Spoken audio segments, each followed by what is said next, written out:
So welcome again to our event, Hindsight, Insight, Foresight, learning and sharing with event fund grantees. We are just going through logistics. And so we are going to be recording the presentation portion of the meeting and then sharing that. But then we will not record the question and answer portion. And we will take notes and share it hopefully as a summarized blog post. So our code of conduct, you should be able to access through this link, which is here in the slides that I've just put in the chat. You can access our anonymous reporting or email us if you do feel that there are issues that you want to report back with myself and with organizers. This is the agenda that we are going to be following. So we will have a kind of panel of 10-minute talk by Reshama, and then a 2-minute question and answer about Reshama's talk. And then we'll have Angelique give a brief talk, 2-minute question and answer. And then we want to open it up. We really want to hear from attendees. We've got folks who like Sierra and Gilbert who have been running events. So we would love to hear you all also contribute. And we want to hear questions for those maybe who are incoming and have specific questions that you want to ask. So with that, I will turn it over to Stefanie. And Stefanie has served on both our event fund selection committee and is now also part of our advisory committee. And so very grateful for the perspective that she brings from that capacity. She's also now engaging on community and questions related to community with OpenScapes, who's one of our grantees as well. So Steph has a lot of different perspectives that she brings, and I am very grateful for her involvement and also that she has agreed to facilitate today's conversation. So over to you, Steph. Thank you. Thank you so much. And I just have to say, this feels like such a comfortable place to be talking about this stuff. It was just wonderful to hear everyone introduce themselves. I love the event fund for so many reasons.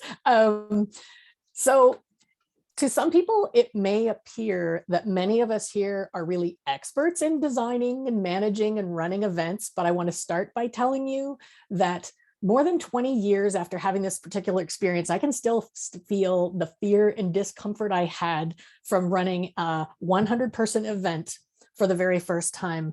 I had to do it entirely, didn't have to. I did it almost entirely on my own, but mostly because I didn't know how to ask for help, and I didn't know how to accept help when it was offered. So I wish I knew now, or I wish I knew back then, how to plan for things, all the different components that are required for success of an event, things like recruiting mentors, marketing to potential attendees, working with venue staff, and also knowing what order to do these things in and how they depend critically on each other. As a member of the Event Fund Advisory Committee, and as Angela said, a past member of the Selection Committee group, I've had this great advantage of seeing the wide range of events that have come out of the Event Fund, and I really feel like it's sort of changing the landscape of how these things are done well. And in talking with Angela about the types of sessions that might help grantees, it was really clear that you all have experiences and knowledge that might be able to help each other. And so all we had to do was find a way to expose this knowledge. And so we find ourselves here doing that now. So thanks to Angela, who already talked about the basic flow. After the 2 presentations and the brief Q&A for each speaker, I'm really interested to have everyone, we're going to take a 3-minute silent writing time for people to add their own lessons learned. If you don't feel like you have a lessons learned, tell us what you really feel like you need to know for an event that you may be planning to run soon. So I'm going to introduce our speakers and then we'll turn it over to them. Reshama Shaikh is a statistician and data scientist based in New York City. She earned her Master of Science in Statistics from Rutgers University and an MBA from NYU Stern School of Business, where she studied strategy, business analytics, and technology management. She's the director of Data Umbrella and is on the contributor team for Scikit-Learn and PyMC, and is an organizer for NYC PyLadies. Reshama received an Event Fund grant for Data Umbrella's Scikit-Learn Open Science Sprints with the aim of increasing participation of underrepresented persons in data science open source on Python. She's going to be sharing her advice and lessons learned in project management toward an event. Angelique Trusler, the second speaker, has a PhD in educational psychology. She's the African Capacity Development Manager at the Carpentries and an extraordinary researcher at Optentia Research Focus Area, Northwest University, Vaal Triangle Campus, South Africa. Angelique leads the community engagement efforts to develop and support the Carpentries community in Africa, focusing on the southern, western, and eastern regions, creating pathways for participation and increased communication. She received an Event Fund grant for Carpentry Connect South Africa 2021 with the aim of building capacity for workshops through instructor training and establishing a network for the regional Carpentries community. And Angelique will be talking about how to coordinate as a team and work with collaborators. With this, I'm going to pass it on to Reshama to tell us what she wants to share. Thank you, Stefanie.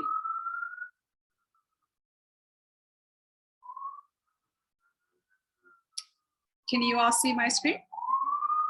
All right, great. Yes, my name is Reshama Shaikh. I was born in India and I moved to the US when I was 6. I grew up in New Jersey and I've been living in New York for about the past 20 years.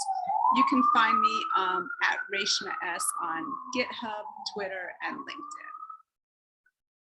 So I've already had my my education information shared. I've been a very active meetup organizer in New York for about 7.5 years now. I've organized a lot of workshops and I've been involved in organizing conferences as well. And, you know, back in the day, back when I was in college, I was on the film committee and the travel committee at Rutgers undergrad. And so we organized film viewings every week and road trips and day trips for Rutgers University students. And recently during my MBA, I was a legacy co-chair. And so we organized events for the graduating class. A little bit about Data Umbrella, the community that I run and the one for which we received, and we're in a fund grantees, that we organize events on data science and open source. And so we also curate resources for the community on data science practices, and we run webinars. Oops, let me go back. We run webinars. We welcome all levels, and we are a fiscally sponsored project of Open Collective. And so if you are in the data science, specifically data science, we encourage you to check out our meetup group and join. So for the first half of the year 2021, we were a first-time Event Fund grantee, and so we organized open source sprints in two of them. One was focused on Africa and the Middle East, and the second was focused on Latin America. And then for the second half of the year, we received another grant, and so we organized another open source sprint with a focus on the Middle East and Africa, and we also encouraged returning contributors from prior events to join these events.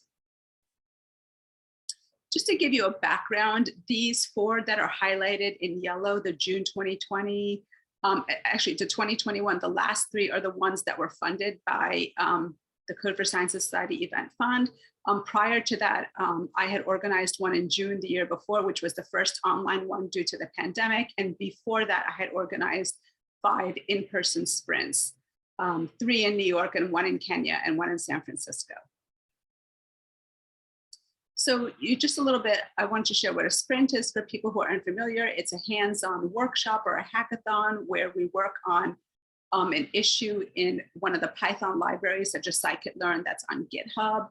And typically, we have our participants work with a pair programming partner, and oftentimes it is their first time contributing to open source. And we have some required knowledge, which is helpful for them to have some knowledge of Python and scikit-learn.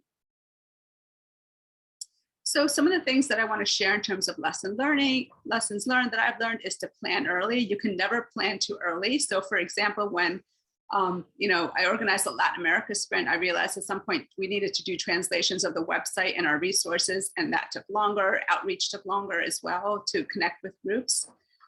Creating a central event website, putting everything in one place so people can find things very easily. Having calendar invites. So for example, giving people reminders of when to attend, and as well creating a calendar on the website they can add the various events to has been helpful. This is an example of a timeline. So if our big day, our sprint day is on June 25th, this is a way of planning backwards. What's 1 week backward is a pre-event, 6 weeks backward that, have our sprint website open. And so it's a Google spreadsheet about our key milestones that we need to make the event happen and when to get started and things to do actually after the event as well. So, the other thing that I've learned is you can never communicate too much. So over communicating is very helpful. It helps with attrition. A lot of times people forget about events or they become unengaged with events, especially with the pandemic and a lot of stuff going on online. We share updates in multiple ways. We share updates on we use Discord, but for people who use Slack and email, we share in both places, and we sort of don't assume that, this is our one channel of communication.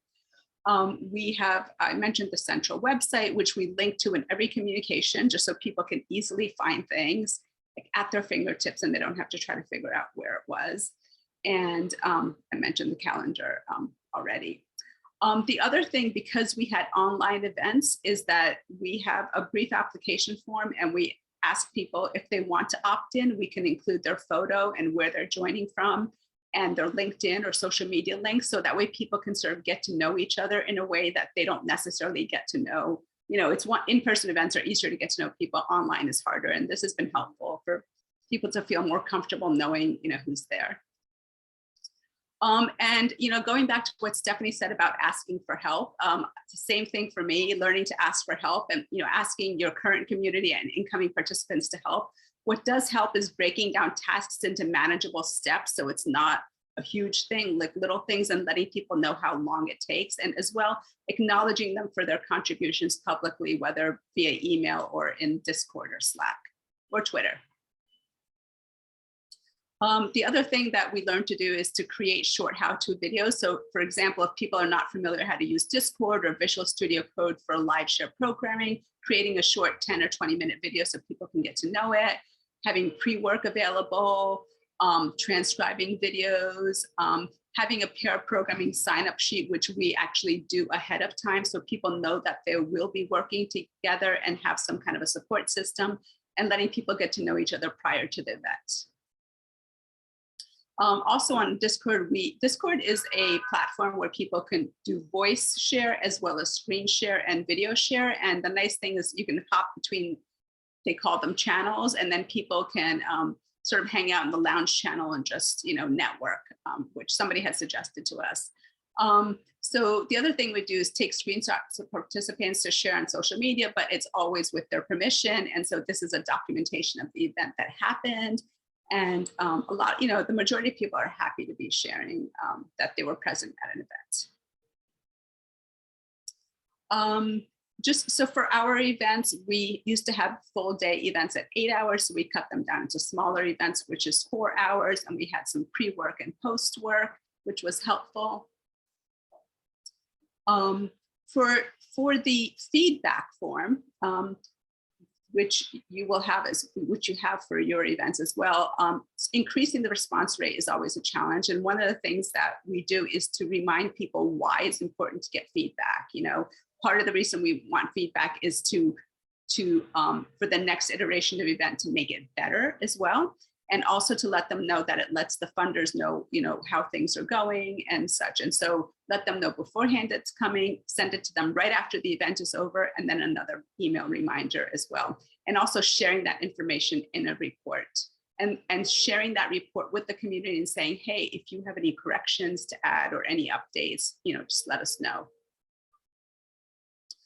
We learned along the way that there are some open source barriers to entry. For instance, people don't understand Git or say restructured text or issues. And so what we did is we created along the way with the events, we created separate videos for some of these issues. And you can see that, this video has almost 4,000 views. This is 7,500. This is 1.5.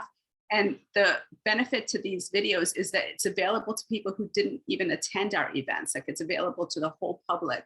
And so this is helpful for people beyond the people who attend our events. Post-event, one of the things that we recommend is to communicate everything that's done in a blog, what worked well, what didn't work well, to share the summary. It helps retain information. I keep notes in a document, like don't forget to do this, don't forget that. It also helps getting funding in the future where you can share this report with funders and say, this is what we're doing, this is what we're looking for funding for.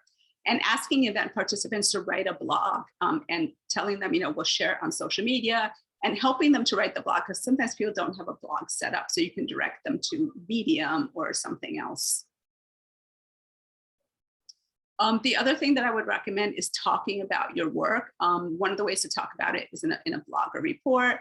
Another is what I'm doing right now, sharing it at this panel discussion, but also speaking at conferences and meetup events and other events to share what you have learned, what you have done, and spreading the knowledge. And looking at feedback and iterating and seeing what didn't work well and trying to improve on it for the next time. And lastly, I just want to say, post-event is having some self-compassion. Organizing events for years and years and different things come up, and we can't plan for everything. If we knew everything beforehand, that would be nice, but we don't, because we're human and we're learning and evolving. And just the most important reminder to take care of yourself. You want to keep enjoying the work and avoiding burnout. If you'd like to connect with Data Umbrella, we are at www.dataumbrella.org. We have a meetup group for upcoming events and a YouTube channel with all of our events as well. And there's an article I wrote on the CS&S website with Angela about what it takes to run the Data Umbrella Scikit-Learn sprints. And oh, go ahead. And I think that's it. Cool. Thank you very much for that. Folks, I'll remind you to please type any questions you have as they arise into the questions section of the doc.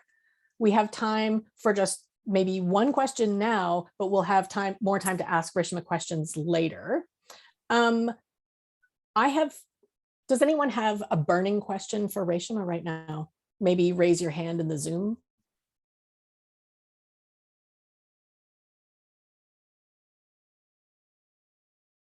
All right, I'm going to ask a question.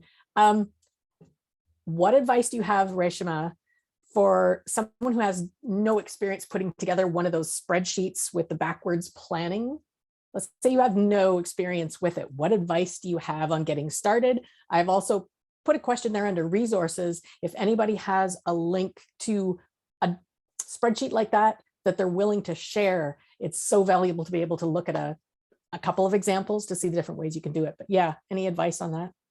Sure, I would say the best thing to do is, if you'd like, I can share a link to that as a view only, and you can copy and adjust it for your event. So I can do that, as a follow-up to this event, and maybe we could share it on the website for CS&S for future grantees. That would be wonderful. I think that's really valuable. And I also invite anybody else who has an example, put it in the doc, because that's just gold. I think Kristen might have had a question. Oh. I did. I just had a follow-up question to that. Thank you, Reshama. That's so generous of you and really helpful. And my follow-up question is, which piece has taken longer than you anticipated? You said one of yours was like the outreach and translation took longer than you realized to plan ahead, but I wonder if there's another part of planning events that just sort of every time you do it always catches you because it takes longer than you think it should, that you could share out. I would say the outreach is the one that takes the longest, especially with the pandemic. Reaching out to groups, sharing the event, scheduling the meetings, and multiple reminders. Like, for instance, if they do share, which is great, let's say they share on LinkedIn and Twitter. The thing is, it needs to be shared multiple times, right? Because people forget, and on multiple channels. And sort of identifying the community groups, getting in touch with them. If you know them, it's great. If you don't, it helps to have an introduction. And putting together like the text for them exactly that they can share. I mean, I typically give them text that they can share like Twitter text and LinkedIn text. And if they're going to do a meetup event, here's an example of a meetup event. And if they're going to do a newsletter, here's exact text that you can add. And also here's a social media card attached to email. So we make it as easy as possible for people to share our events. I wonder if Gilbert might also want to chime in here, because I know that exactly building off what Reshama just said, they do a lot of preparatory work of the communications. Gilbert, do you want to share anything there? Yes, sorry about the background noise. I think one of the things we have learned is you need to also create content that the community can share to make it easy for them to help you push or spread the word within their communities.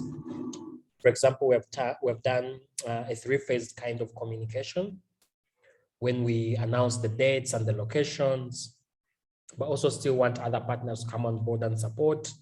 When we send out a call for speakers, and then when we're calling out for participants to register. So this phased communication will also develop content that we send out to partners, but also to communities, especially university communities and other partners that work within the space. So we make their work very easy because they just have to copy and paste and attach and share in their platforms. It could be WhatsApp group, a Slack channel, or a mailing list. So we kind of create that kind of content. We also go ahead and create content they can put in their newsletter with design posters and all that. Yeah. Are you okay if I share the link to your social media kit, Gilbert? Yeah, it's very okay. Thank you. I'll put that in the chat for folks. Thank you, everybody, for that so far. Really appreciate it. I would like to move on to Angelique now, because I really also want to get on to everyone sharing more of their experience. So Angelique, take it away for the next 10 minutes. Thank you so much, Stefanie. Let me just share my screen. Just a quick thanks to the Event Fund for giving me the opportunity to run this event so that I can share my experiences with you. If it seems like I'm a bit niggly, I am. I'm currently 7 months pregnant, and he decided he's going to kick right now at this moment. So I'm not in pain, I promise. He's going to be a soccer player for South Africa. I'm absolutely sure of this, right? Thanks so much for the love. Right, so let's hop in. My name is Angelique Trusler. I'm the African Capacity Development Manager at the Carpentries. And I organized Carpentry Connect South Africa 2021. This was the first online event, a fully online event that the Carpentries hosted on the continent. And I'm just so blessed and so grateful that I can share my story with you today. Right, so just a little background about what the aim was and why a Carpentry Connect. Different to a conference, this is more a regional event. It brings together people from the continent. I'm just want to make sure you're seeing my slides at the moment. Maybe I can just get a thumbs up. Super duper, thank you.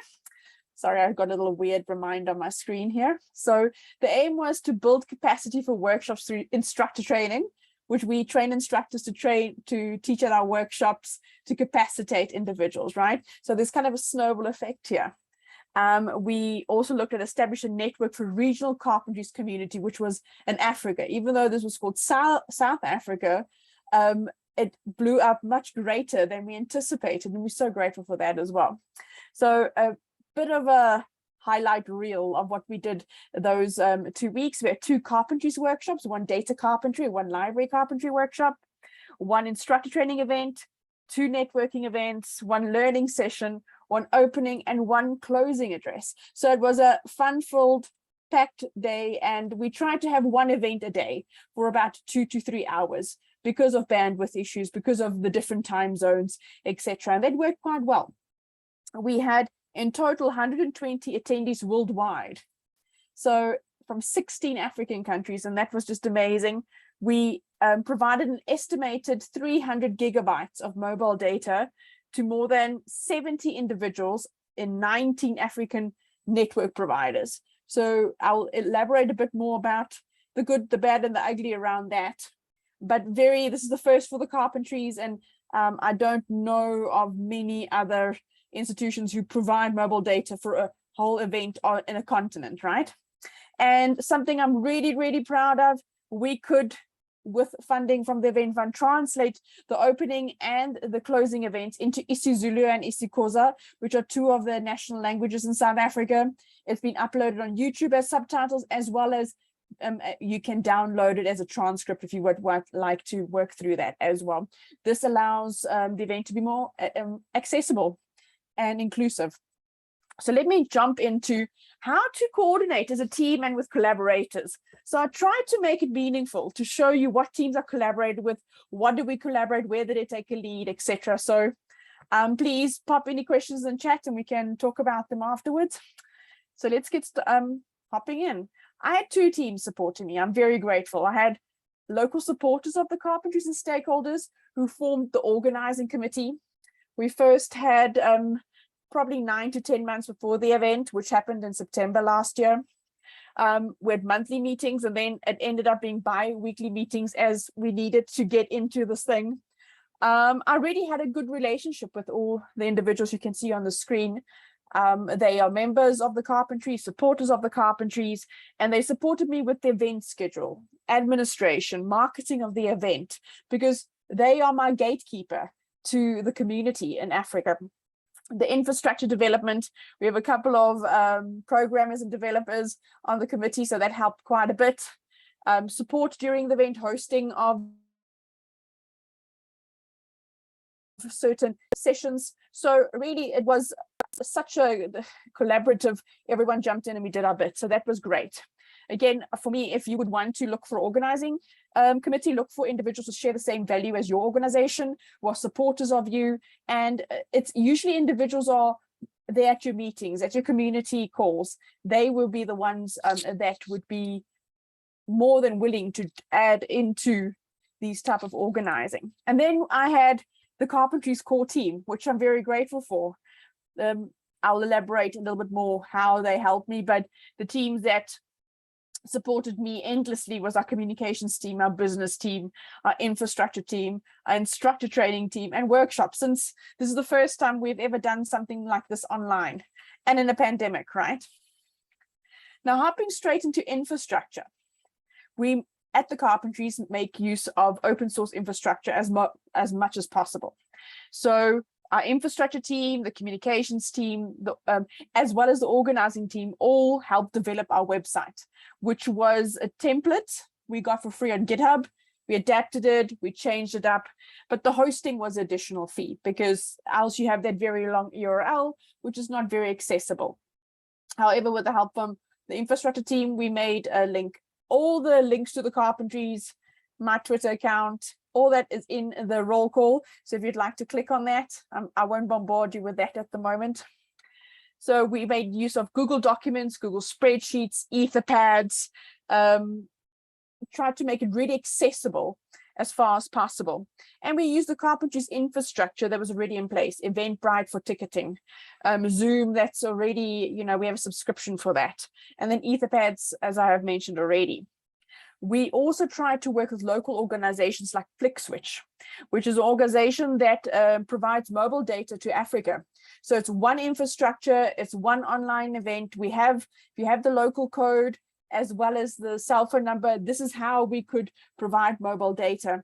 So it's a one-stop shop. And again, one of our organizing committee members dealt with them in the past, and this is how I got connected. So it kind of feels like it's like raising a child. In Africa, we say it takes a village to raise a child. And this is literally what this event was. Everyone jumped in and we raised this baby until infancy, until adulthood, until the event happened. Now, marketing and communication. Again, it's so many of our collaborators, community stakeholders, organizing committees, the event fund, the Carpentries helped us to spread the word.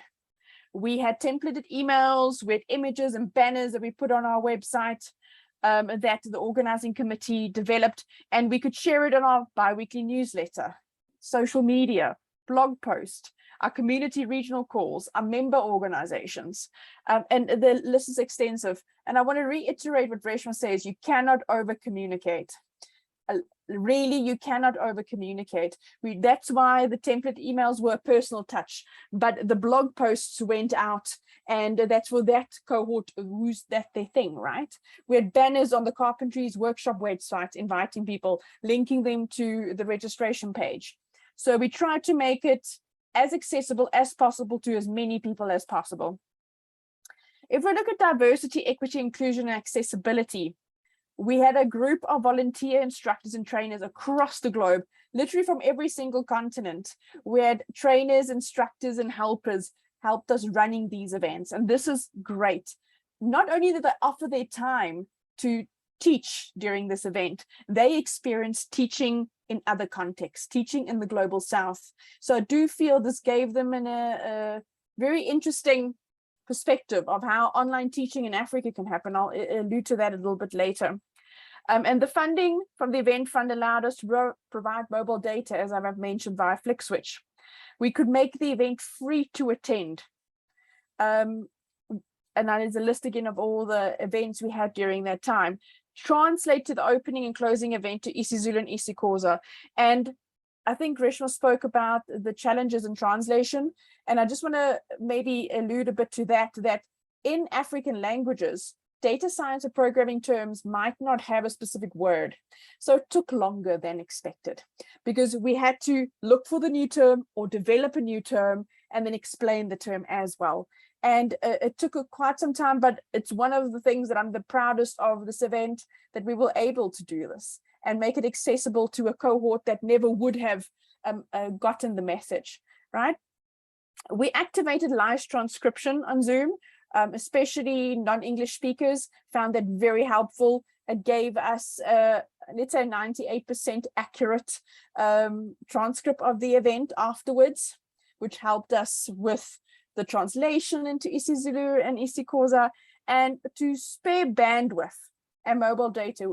For the most part, we kept videos off. And I think that was the biggest surprise to our trainers and instructors, that now we have to adjust our teaching style because we can't look in your eye and we can't say, okay, can raise your hand. We had to make use of non-verbal cues in Zoom, little red tick, green tick, little smiley face, sad face, things like that. But it was a great learning experience for all of them. Angelique, now there's about 1 minute left of presentation time. I think I have 2 slides left, okay. Right? I'll go through it. Thank you so much. Right, so managing your finances, and this was also another very, very important part, is work with your funder and your business team. You're provided with a budget template. Update this frequently. When you're changing funds internationally, get as much info as you can possibly. Things can get tricky with laws, regulations, exchange rates, hidden fees, especially when it comes to fiscal sponsorship. Find out as much info as you possibly can. Last slide, I promise. What did I wish I knew before the event? It's never too soon to start planning. Never, ever. I said 10 months. No, I probably could have started 12 months and I could have said the same thing. Use your community, ask their help, who has experience, reach out to other event fund organizers, come to these type of events. Providing mobile data across Africa is not for the faint-hearted. You can never have enough information. Ask, ask, ask. There was a bunch of red tape sending the money to South Africa because of laws in South Africa, for instance. Having the correct regional code for the cell phones. All these things, think about that. 2 things, how will you go about distributing your mobile data? What about no-shows? If you provided data for someone and they didn't come, how are you going to deal with that? Transferring funds between countries can take longer to expected or have unexpected hiccups, like international banking holidays. Red tape, local laws, rather do it sooner than later and ask, ask, ask. Organizing a virtual event is not necessarily easier than an in-person event. And I shared a resource from the Carpentries, carpentryconnect.org. It's a kit that would support you in organizing an online event, thinking about all these things. And lastly, attendees love getting attendance certificates. So I had a bunch ask me afterwards and I said, that's a great idea as a final hurrah. And I got them all out and they just loved it. So yeah, that is me. And I hope I'm in time, maybe with a second to spare. Any questions you might have for me?